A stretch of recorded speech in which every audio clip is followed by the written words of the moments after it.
Bienvenue sur la chaîne ATD Avignon, Église Réal Panier. Nous souhaitons que ce message t'encourage. Très bonne écoute. La prière, c'est une relation, c'est bien plus, c'est un dialogue avec Dieu. C'est pas juste, permettez, je ne veux offusquer personne, mais je veux être aussi clair et très précis. Ce n'est pas juste une liste de courses ou de besoins. Seigneur, tu connais un tel, Seigneur, tu connais un tel, tu la connais un tel. J'aimerais vous dire qu'il les connaît. Mais est-ce que toi, tu les connais? Est-ce que toi, tu peux te permettre de prendre du temps à part pour aller saluer telle personne et rentrer en relation avec telle personne qui passe vraiment par des moments de souffrance? On a des sujets qui sont complexes, c'est vrai, mais la Bible déclare que Dieu est tout-puissant. Et ça, c'est vrai aussi. Et alors, ce matin, j'aimerais ouvrir la Bible avec vous sur une thématique. Tu peux afficher le diaporama, merci, grâce, sur la personne du Saint-Esprit. Et plus exactement, je me bornerai à prendre quelques noms que nous trouvons dans l'Écriture. Il y a plusieurs expressions parlant de la personne de l'Esprit, du Saint-Esprit, et je vais alterner un peu avec ces différentes expressions. Et j'aimerais prendre déjà la citation qui s'affiche devant nous, avant de lire la Bible, tu peux la mettre, de ce théologien du siècle dernier. On peut le lire ensemble. Le retour imminent de Jésus, de notre Seigneur, est le plus grand argument biblique en faveur d'une vie pure, désintéressée, consacrée, affranchie du monde et livrée dans le service. Je vous laisse le temps de la lire, de la méditer, peut-être même si vous voulez de la prendre en photo. Je n'ai pas de royalties là-dessus, donc il n'y a pas de souci. Cet homme de Dieu de son temps nous rappelle une chose fondamentale, c'est que le Dieu de la Bible a envoyé Jésus pour que toi et moi, nous puissions être réconciliés avec le Père. Alléluia. Mais le message de l'Évangile ne se termine pas là. Le message, l'annonce de l'Évangile, c'est que Jésus revient bientôt. Et on peut considérer que le bientôt d'il y a 2000 ans, il est encore beaucoup plus pressant aujourd'hui encore. Mon propos ne sera pas de vous donner la date, le lieu, l'heure, j'en sais rien. Ce que je sais, c'est que Jésus revient bientôt. Et nous devons déjà, les croyants que nous sommes, être prêts pour son retour, que ce soit de notre génération ou si on meurt, on sera dans ce lieu auprès du Seigneur, mais que nous soyons conscients que Jésus revient bientôt. D'où l'importance que nous, vous, moi, les chrétiens authentiques que nous sommes, non pas parfaits, mais authentiques, que nous puissions dire, hey, c'est important la pureté dans la vie. C'est important de dire, je désire que ma vie, je veux être pur, non pas pour montrer mon ego ou ma pseudo-spiritualité devant tous, mais parce que je veux plaire à Jésus. Par obéissance, par amour pour lui, par cette déclaration d'amour envers lui, pour lui, et au travers de lui, ce qu'on a besoin de sa grâce. Alors, ces quelques noms que nous allons survoler ce matin, tu peux passer, c'est des expressions très connues que nous connaissons. Et je vais juste remettre vite un contexte de l'ensemble de la parole de Dieu, de la Bible. Dans l'Ancien Testament, la première partie de la Bible, l'Ancienne Alliance, il est surtout mis l'accent dans ce texte, dans cette première partie de la Bible, sur Dieu le Père, sur le Créateur, sur le Dieu des Hébreux qui deviendront les Juifs, etc. Dans les évangiles, la naissance de Jésus, l'histoire de Jésus, le ministère de Jésus-Christ sur terre et ensuite de ce qui va être annoncé, c'est mis bien évidemment sur le Fils, Jésus, où tout est centré, où on prie le Seigneur. Et d'ailleurs, vous avez remarqué, je ne sais pas si vous avez remarqué, mais on peut chanter des cantiques où on parle de Dieu, c'est une chose. Mais quand on chante Jésus, il y a une onction particulière. Parce que Dieu, le mot Dieu, c'est un mot générique, général. Quelque part, on peut mettre Dieu à toutes les sauces. Beaucoup de gens ont un Dieu. Et en plus, en français, c'est le même mot. Mais prier Jésus, c'est très différent. Parce que Jésus, la Bible déclare qu'il est le seul Seigneur, qu'il est le seul Sauveur et qu'il revient bientôt.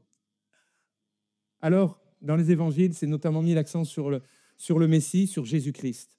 Et à partir de la Pentecôte, du temps quand Jésus, l'effusion de l'Esprit Saint, jusqu'à la deuxième venue de Jésus, c'est-à-dire, c'est là où nous en sommes, nous tous, eh bien, la parole met l'accent, tu peux cliquer, met l'accent sur la personne, j'insiste, et l'œuvre du Saint-Esprit. Pour beaucoup, c'est une évidence, mais peut-être que certains peuvent se dire, oui, mais le Saint-Esprit, c'est une influence.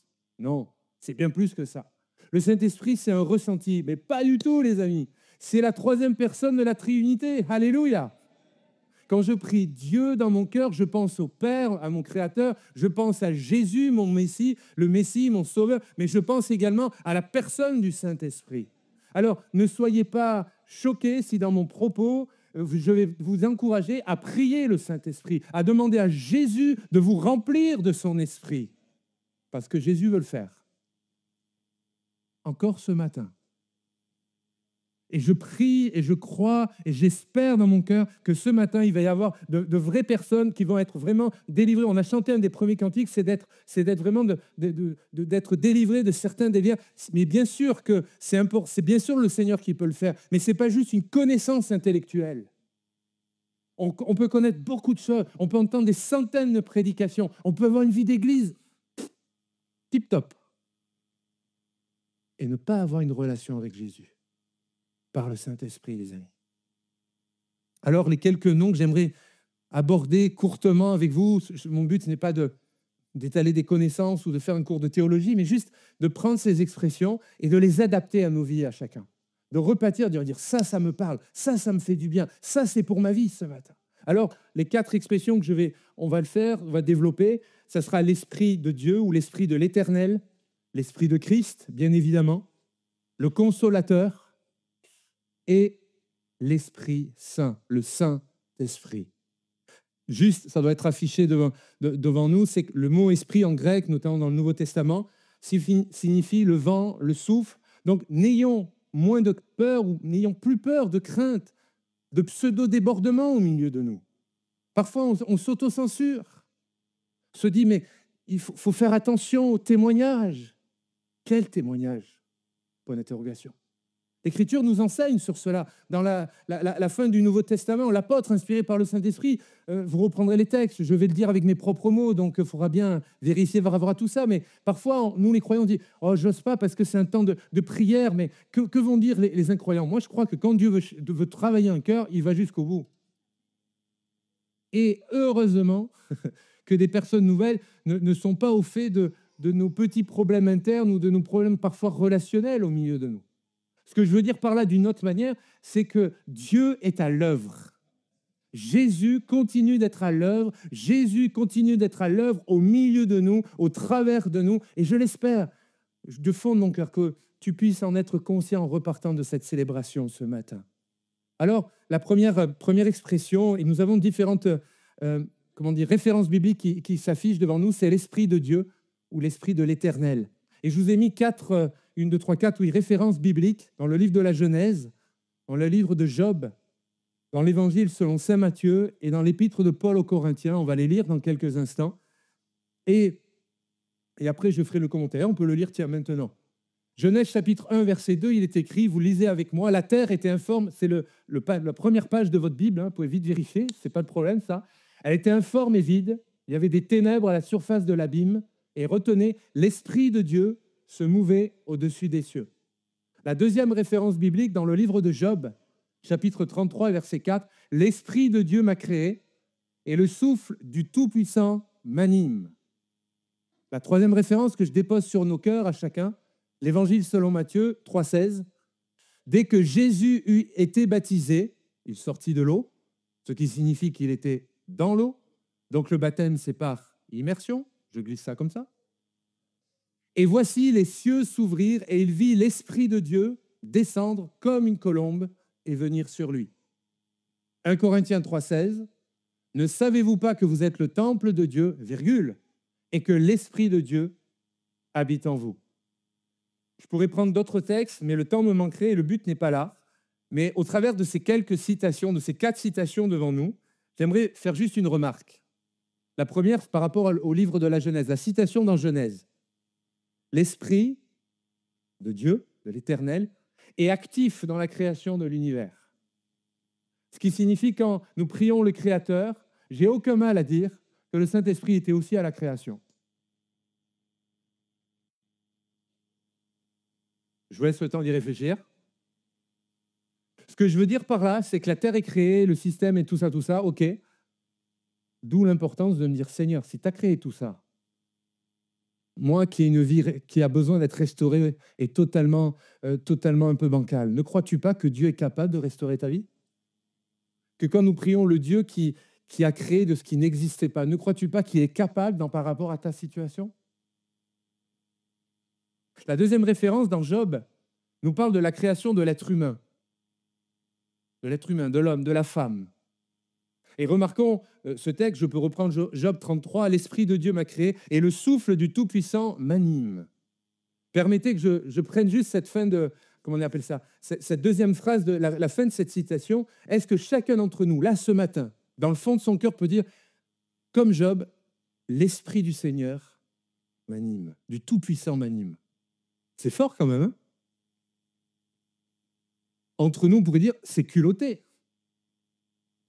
Il faut avoir une vraie foi, une vraie conscience et connaissance de Dieu pour dire, hé, les gars, j'ai l'Esprit du Tout-Puissant qui m'anime quand même. Ce que je veux dire par là, je ne sous-entends pas que Job était dans cette période-là orgueilleux, j'en sais rien, ce n'est pas ma question. Mais ce que j'attire notre attention, c'est que la foi de cet homme éprouvé, et vous pourrez relire dans tout le livre de l'Écriture, c'est de voir que malgré tout, il a conscience que Dieu est son créateur et que le souffle de vie, et je pense que tout le monde est en train de vivre encore, ça va? Si quelqu'un est en train de perdre le souffle de vie, allez voir vite nos infirmières. Très sérieusement, c'est de proclamer, de prononcer. Et en prononçant, nous proclamons, le souffle du Tout-Puissant m'anime. Ce n'est pas juste la respiration, vous l'avez bien compris, je l'espère. Ce n'est pas juste une vie d'église de plus ou une réunion, une célébration de plus. C'est de dire, waouh, littéralement, ce que je vis, ça vient de Dieu. Eh les amis, ça ne vous donne pas envie, ça, moi? Moi, ça me donne envie. Moi, ça me donne envie, non pas de passer par tout ce que Job est passé, mais de ce qu'il a pu dire là, en ces instants. Évangile selon Matthieu, chapitre 3, verset 16, cette référence nous parle, nous enseigne même, que l'Esprit prend part au ministère du Seigneur Jésus. Jésus lui-même a eu besoin du Saint-Esprit, de l'Esprit de l'Éternel. Il faut que je cale sur la première expression. Jésus a été dépendant de l'Esprit de l'Éternel. Alors, penses-tu que toi, tu n'en aurais pas besoin? Penses-tu que toi, par rapport à tes réflexions, ta théologie, ta réflexion, et puis peut-être tes blessures, de dire oui, mais le Saint-Esprit, c'est dangereux. Parfois, il y a des mouvements de fou. Moi, ce que je sais, c'est que Jésus en a eu besoin. C'est que Jésus, plusieurs fois dans les évangiles, on le voit, et très régulièrement, les auteurs des évangiles, les évangélistes ont précisé que le Christ se mettait à part pour, quelque part, avoir sa relation avec le Père, Dieu le Père, et d'être rempli de l'Esprit de l'Éternel. Alors tu penses que toi, moi, nous qui vivons dans une société qui est de plus en plus le chaos, qui rejette de plus en plus Dieu, où la Bible déclare que nous sommes dans les temps de la fin, tu penses sincèrement que tu peux faire différemment de Jésus? Tu penses sincèrement que toi, c'est tellement différent? Mon ami, faisons comme Jésus. Mes frères et sœurs, prenons l'exemple de Christ. Si Jésus l'a fait, c'est qu'il y a une bonne raison. Faisons-le. Remarquons que, je le reglisse au passage, l'exemple de Jésus, c'est qu'il s'est aussi engagé dans les eaux du baptême et il a été rempli du Saint-Esprit. La quatrième référence, l'apôtre Paul, inspiré par le Saint-Esprit en écrivant à l'église de Corinthe, nous comprenons plus exactement que l'Esprit Saint, que l'Esprit de l'Éternel prend part de l'œuvre de l'église et de l'assemblée locale. Ça veut dire qu'au-delà des ministères dons que Dieu a donnés à l'église locale, les anciens, les diacres, les ministères de la parole, nos chantres, etc., les ministères d'administration, tous ceux qui administrent, tout le monde dans l'Église, nous avons besoin de l'Esprit de l'Éternel. Que ce soit l'Église dite primitive ou les premiers plutôt rassemblements de croyants, ils ont réalisé, c'est une réalité, une certitude qu'ils avaient besoin de l'Esprit Saint. Et nous, Église, au XXIe siècle, nous qui avons quelque part, j'allais dire avantage, je ne sais pas si c'est le bon terme, mais nous avons le recul de l'histoire. On ne va pas se priver d'avoir cette expérience. On ne va pas se priver, pas seulement d'un enseignement, de magnifiques livres, ou de se dire que dans le passé, l'esprit de l'Éternel s'est manifesté au milieu de nous. Mais moi, je veux clairement l'annoncer. Moi, je désire profondément que régulièrement, nous soyons visités par le Saint-Esprit. Et ça ne dépend pas seulement de ma bouche. Qui suis-je pour dire ça? La seule différence entre vous et moi, c'est que je suis là et que vous êtes en bas. Mais ça doit être un désir collectif, les amis. Ça doit être une soif spirituelle. De se dire, Seigneur, passe dans mon cœur, rentre dans ma vie encore davantage. L'Esprit de Dieu. La seconde expression, c'est l'Esprit de Christ. J'apprécie beaucoup personnellement cette expression parce qu'elle est, forcément, elle est collée à Jésus. Elle nous parle de Jésus. Elle nous stimule, elle nous challenge pour nous rappeler que Christ est le centre, pas la personne de l'Esprit. Christ est au centre, l'Esprit de Christ. Romains chapitre 8, verset 9, déclare « Si quelqu'un n'a pas l'Esprit de Christ, il ne lui appartient pas ». Là, il est fait mention, bien évidemment, d'abord par rapport au salut. Et j'aimerais prendre quelques instants pour rappeler au milieu de nous, si tu n'es pas certain du salut, du pardon de tes péchés, j'ai une bonne nouvelle pour toi. Jésus veut te sauver ce matin. Jésus veut se révéler dans ton cœur, dans ta vie, comme ton propre sauveur et Seigneur personnel. Quand tout à l'heure nous allons prier, quand tout à l'heure je vais faire une invitation, ne tarde pas à venir sur le devant et à demander « J'ai besoin que Jésus sauve ma vie ».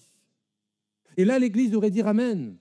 Parce que le premier ministère de l'Église locale, ce n'est pas de donner notre offrande, ce n'est pas de faire des célébrations, c'est d'annoncer la bonne nouvelle de Jésus, les amis. C'est de continuer à témoigner, de continuer à dire qu'il y a un sauveur, qu'il y a un Dieu qui nous aime, qui veut se révéler dans les cœurs et dans les vies. Mes amis, ce matin, Jésus veut sauver. Es-tu prêt à donner ton cœur à Jésus? Es-tu prêt à te laisser remplir de l'Esprit de Christ? Il est ainsi appelé parce qu'il est envoyé au nom de Christ, au nom de Jésus. Et les termes sont un peu compliqués, sont un peu précis, mais je vais prendre le temps de les prononcer. Il représente Jésus dans la plénitude. Prenons l'exemple quand, un préfet, peu importe dans sa fonction, dans la localité, quand il s'exprime, il parle au nom de l'État qu'il représente. Le préfet qui est dans notre ville actuellement, s'il s'exprime, c'est au nom de l'État français qu'il représente actuellement. Il ne parle pas en son nom propre, il représente. Avoir l'Esprit de Christ en soi, mes frères et sœurs en Christ. Avoir l'Esprit de Christ en soi, c'est marcher et vivre selon l'Esprit. Pas juste venir à l'église où depuis des mois tu ne viens pas, mais te dire tiens, ça me fait du bien, j'ai rien à faire parce qu'il y a du brouillard dimanche matin, je viens à l'assemblée. Non, marcher et vivre, c'est d'être au quotidien. Regardez, relisez les évangiles, regardez la vie au quotidien des disciples avec le Seigneur Jésus. Parfois, il est au temple, mais la plupart du temps, c'est dans les scènes de vie quotidienne et qu'il y a les plus beaux enseignements que Jésus a donnés. L'Esprit de Christ. Concrètement, ce n'est plus vivre selon, et un don nous l'a rappelé, vivre selon les passions et les lois, entre guillemets, de la chair. C'est une expression que nous parlons de la Bible, mais c'est au contraire crucifier ces passions. Alors, ça veut dire quoi? On prend les clous et le premier qui poche, bam, bam, bam. Soyons honnêtes, on est des femmes et des hommes, on est des adultes. C'est tellement facile de pécher. C'est tellement facile de glisser. C'est tellement tentant, les pensées qui tournent par rapport à une personne, par rapport à un collègue de travail, par rapport à une situation familiale. Mais c'est tellement plus compliqué de garder la ligne, la conduite, la ligne droite que Dieu a donnée à chacune et à chacun d'entre nous. D'où l'importance vitale de dire « Seigneur, j'ai besoin de toi. Seigneur, j'ai besoin du fil à plomb divin. J'ai besoin que ton fil à plomb vienne voir si mon mur il est bien droit, si je construis bien le mur de ma vie ou s'il est en train de pencher. Rassurez-vous, le mur est bien droit. L'esprit de Christ, marcher et vivre selon ce que nous dit l'Écriture, c'est avoir une relation au quotidien avec Jésus. C'est de connaître l'Écriture.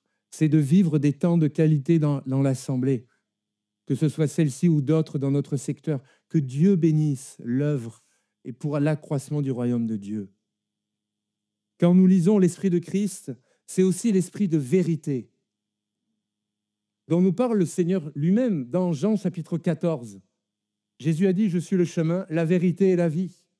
Et nous, en tant que croyants, en tant que disciples de Jésus, ça paraît tellement évident. On pourrait presque dire « Mais Cédric, ce que tu dis, mais en fait, c'est un peu une leçon. Ça, ces principes-là, on devrait le dire à nos enfants. » Bien sûr.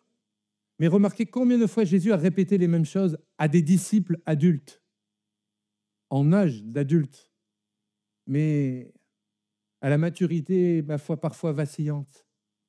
Le Seigneur ne regarde pas à l'âge qu'il y a sur notre carte d'identité. Le Seigneur regarde à nos cœurs ce matin. Et l'Esprit de Christ passe dans les rangs. L'Esprit de Jésus passe dans nos rangs ce matin pour regarder où est-ce que tu en es dans ta maturité, dans ta définition de la vérité. Parce que la culture, elle a bon dos au milieu de nous. Parce que parfois, certains nous disent « Oui, mais moi, je suis chrétien, j'aime, je prie le Seigneur, mais moi, dans ma pratique, il y a des choses où je ne déclare pas tout. » Vous avez bien compris la phrase. Je pense que les adultes ont très bien compris. Oui, mais tu comprends, j'aime Jésus, hein? Ouais. Mais ça, je le garde pour moi. Ah bon? La Bible nous parle d'avoir l'esprit de vérité. Et je sais que ce n'est pas évident pour certains, mais je sais aussi que quand nous décidons d'appliquer la parole de Dieu, Dieu honore sa parole dans nos vies. Dieu honore sa parole dans ta vie. C'est pour ça que je dis que la culture a la bon dos, parce qu'on se cache derrière la culture. On dit oui, mais c'est ma culture, que vont dire les autres? Mais les autres, en fait, ce n'est pas toi devant Dieu. Quand je comparaîtrai devant Dieu, vous ne serez pas là. Quand tu comparaîtras devant Dieu, ton pasteur ne sera pas là. Ton grand frère spirituel ou le responsable de la famille ne sera pas là. Et là, tu diras, oui, mais c'est ma culture. Ah bon? Mais moi, je t'ai donné la parole. La Bible déclare, et Jésus déclare, il rend la parole de Dieu, l'Esprit de vérité, rend témoignage de Jésus. Je cite Jean chapitre 18, verset 37 de mémoire, c'est ça. Jésus déclare, « Je suis venu dans le monde rendre témoignage à la vérité. Quiconque est de la vérité, écoute ma voix. » Je voudrais passer au troisième et enchaîner sur le quatrième. Le consolateur, le paraclète. Jean chapitre 14, versets 16 et 17, un texte très connu, souvent cité dans nos milieux, bien évidemment. Jésus déclare, « Et moi je prierai le Père, le Créateur, comprenons, et il vous donnera un autre consolateur, littéralement un autre moi-même, afin qu'il demeure éternellement avec vous. » Éternellement avec vous. Pas juste quand il y a une réunion spéciale sur le Saint-Esprit. Éternellement avec vous. L'Esprit de vérité, nous l'avons cité, que le monde ne peut recevoir parce qu'il ne le voit point et ne le connaît pas. Mais vous, vous le connaissez car il demeure avec vous et il sera en vous. C'est extraordinaire les paroles de Jésus parce qu'elles sont claires. Oui, c'est clair. Elles sont limpides.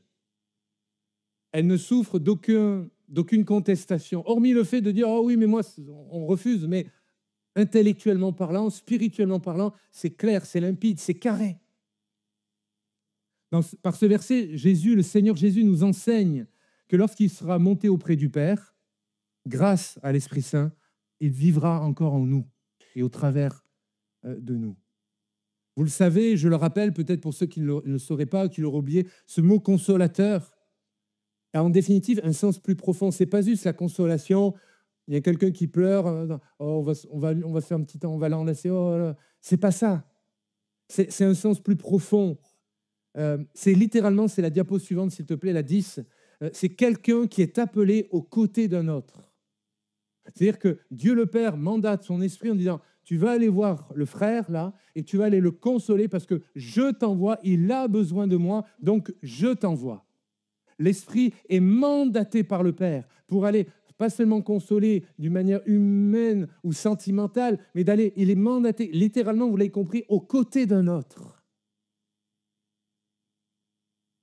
C'est plus, c'est beaucoup plus que juste de parler en langue, un petit peu, d'avoir quelques mots prononcés. C'est tellement plus grand, plus vaste, plus profond que ce qu'on peut connaître, bien souvent.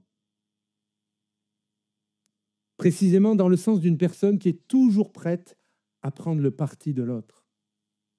Sommes-nous prêts? Est-ce que je suis capable de prendre toujours le parti d'un autre? Pas sûr.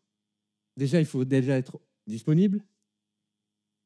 Il faut connaître la situation. Donc, dans les faits, humainement parlant, ce n'est pas possible. Pour l'Esprit, pour le Consolateur, c'est possible. Il est disponible. Et il est prêt à à être à tes côtés. Et comprenons bien que ce n'est pas un enseignement qui nous misérabilise de dire on est des faibles personnes, on a besoin d'une sorte de béquille. Non, non, l'Esprit, le Consolateur, c'est justement pour restaurer les vies. Ce n'est pas juste de dépendre, mais de grandir, de croître, de développer les dons auxquels Dieu t'a appelé. Dieu t'appelle. Être rempli du Saint-Esprit, ce n'est pas avoir une canne, ce n'est pas être s'appuyer, c'est au contraire, oui, s'appuyer, mais sur les promesses de Dieu. Ça promet s'appuyer sur ce que Dieu déclare. Et toi et moi, nous avons besoin de ce consolateur. Toi et moi, nous avons besoin aussi parfois d'être ressourcés, d'être renouvelés de l'Esprit. Le Saint-Esprit est donc à nos côtés, prêt à nous défendre. Il y a des situations où parfois on se dit, mais à qui je peux en parler? C'est compliqué d'en parler même à un pasteur parce qu'on n'est pas parfois dans la situation. Les mots ne retranscrivent pas parfois la situation, les sentiments, le ressenti que l'on peut vivre. Et puis parfois, pour expliquer une situation, il faut presque 1 heure de détails. Ça ne veut pas dire qu'il ne faut pas prendre rendez-vous. Ce que je veux dire par là, c'est que Dieu est toujours disponible, 24/7. Ce que je veux dire par là, c'est que quand on demande et on dit « Seigneur, remplis-moi de ton bon esprit », croyez qu'il va le faire et qu'il le fait. La 4e expression que nous connaissons bien, que j'ai même prononcée, vous avez vu, sans m'en rendre compte, c'est l'Esprit Saint, c'est le Saint-Esprit. C'est cette valeur, ce verset, Luc 11, verset 13, je peux le lire, je crois que c'est affiché devant nous. « Si donc, méchants comme vous l'êtes, vous savez donner de bonnes choses à vos enfants, à combien plus forte raison le Père Céleste donnera-t-il le Saint-Esprit à ceux qui le lui demandent ?» Remarquez que c'est Dieu le Père, c'est en Jésus que nous recevons le Saint-Esprit. C'est à nous de le demander. C'est une promesse qui est accordée aux croyants, aux hommes et aux femmes qui confessent le nom de Jésus sur leur vie. Donc c'est pour, je pense, ce matin, pour la majorité d'entre nous. Alléluia. C'est pour la majorité d'entre nous. Même si tu n'y crois pas encore ou tu n'y crois plus, moi je veux croire pour toi.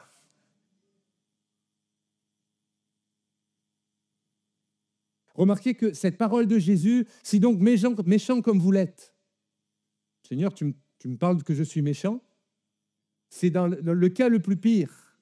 On s'occupe quand même de nos enfants et de notre famille. À combien plus forte raison le Père, le Créateur, veut bénir ses propres enfants, c'est-à-dire toi et moi.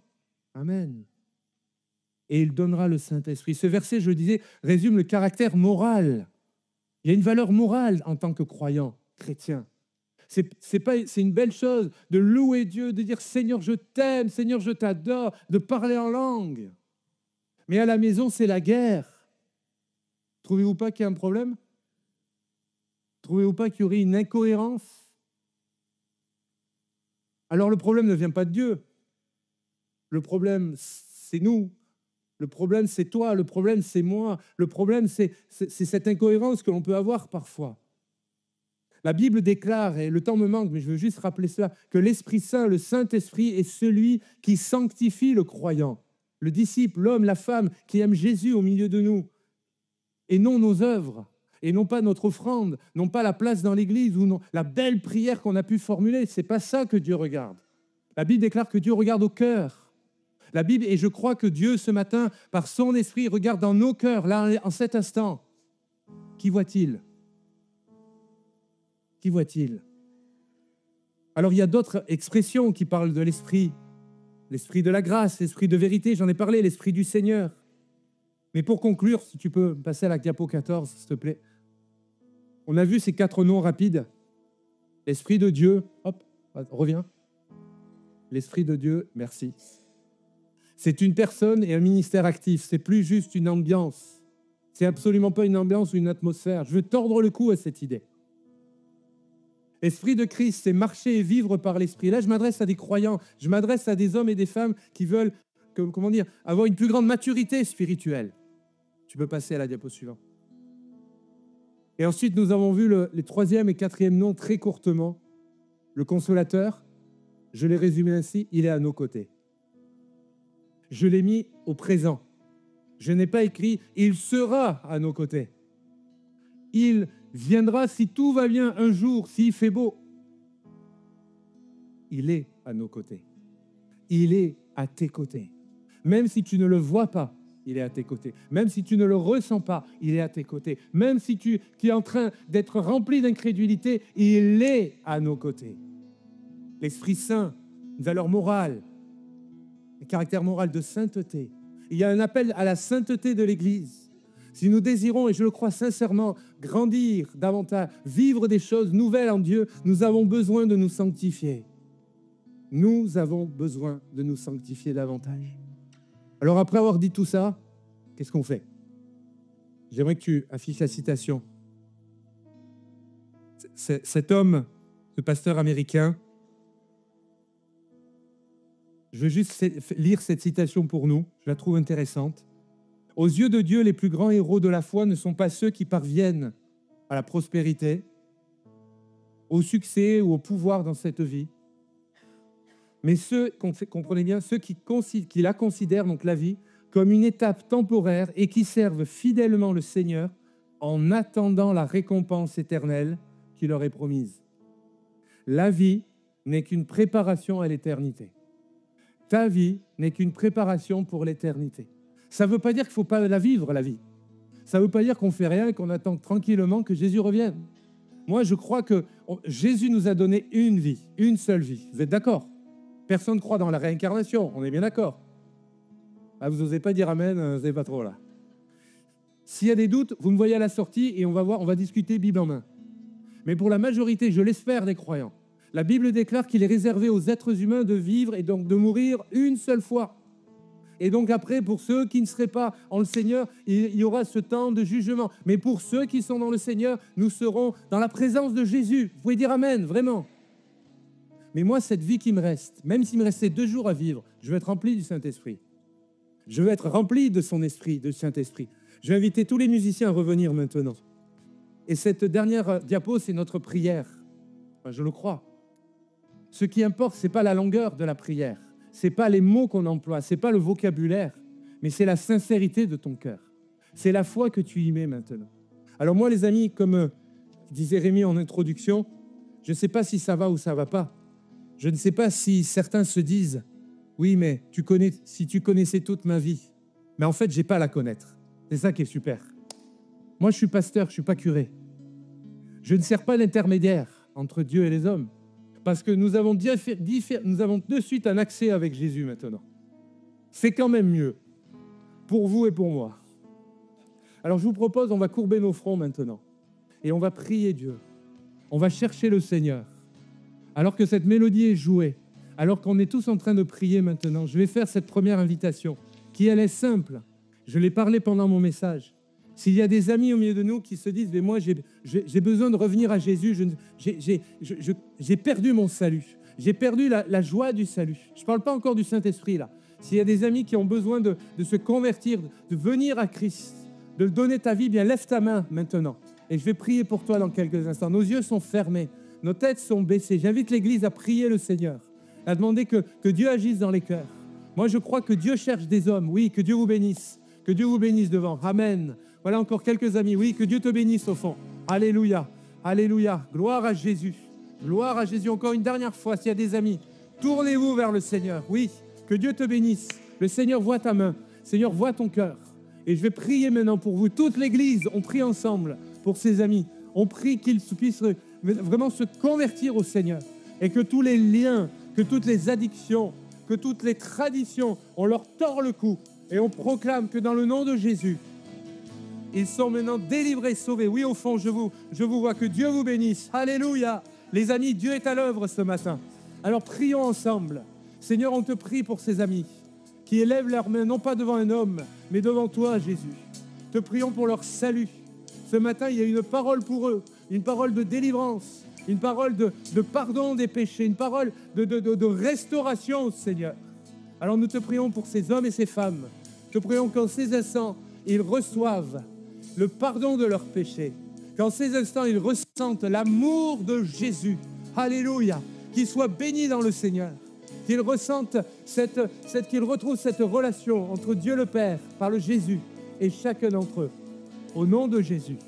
Amen. Maintenant, j'aimerais m'adresser aux chrétiens. À toi qui t'es engagé dans les eaux du baptême. À toi qui sers le Seigneur.